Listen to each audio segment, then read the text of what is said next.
Meet Judy's kids. Judy is Judy Shad, savvy businesswoman, cheesemaker, and goat lover, and also the brains and ambition behind Capriole Farm. Tucked away in bucolic southern Indiana, it's hard to believe this humble setting produces some of the world's most coveted goat cheese. Capriole doesn't advertise, but its products are found in specialty markets and gourmet restaurants around the world. And once you meet Judy and her kids, you'll understand why. It's soft and fragile and lactic and kind of acidic and lemony, and it's a wonderful ingredient, so I cooked with it a lot. And I tried a lot of things, but that was the basic, cheese that I began making, and it's still the cheese I love the most. That's Judy, the self-proclaimed apostle of American cheese, talking about her true love, goat cheese. That passion is evident in her product. It's a French-style goat cheese made from alpine goats like those found in France. Well, here they are, folks, the real stars of the show here at Capriole. These are the ladies. These are the over 300 goats that are here on the farm, and Judy has several different breeds, and they're all responsible for that wonderful goat cheese. And they're very hungry. They're very nibbly. A chamois doe with black ears, face, legs with a black dorsal stripe, and a solid black animal, which is kind of developed out of our own breeding over about 25 years, which is very similar to the French Pyrenees.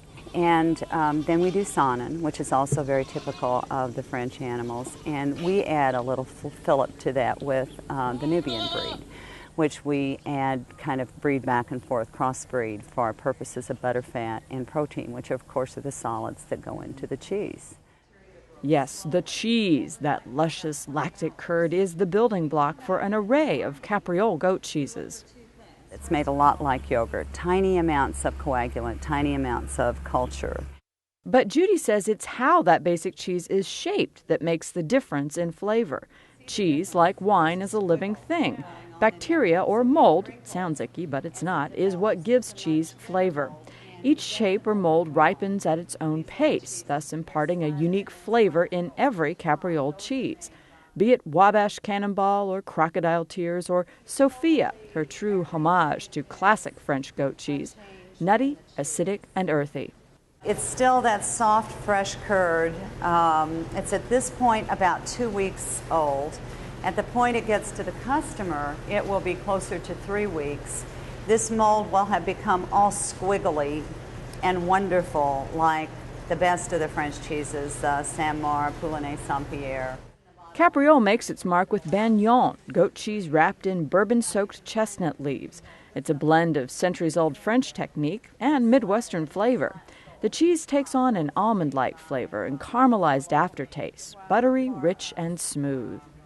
And that's the chestnut leaf. And when we take this off, which I'll do any second now, we will have a cheese that sits in the middle of these leaves like a little flower. So it's a beautiful presentation. It is. Well. And it's a very ancient cheese, very ancient cheese.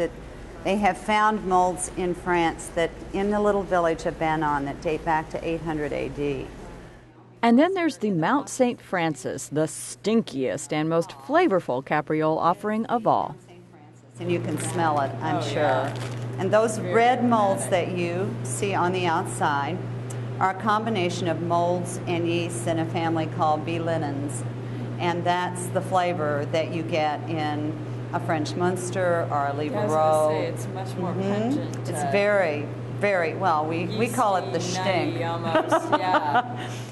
Judy is a self-proclaimed perfectionist, and it's hands-on from goat to product. Her staff is small and family-oriented. In fact, the family farm came about by pure luck, or what we in the wine and food business refer to as destiny. The farm where we are today, it was my husband's family farm in like 1850. The curious thing is that we bought the farm without knowing that. And when we ran the abstract on the property, we discovered that it was his great-great-grandfather's farm, and we'd come home. A face that only a mother could love, but a cheese the world loves. It's our own thing here. And just like the hay that comes off our fields and the water they drink, it's all a part of that French word that they call terroir.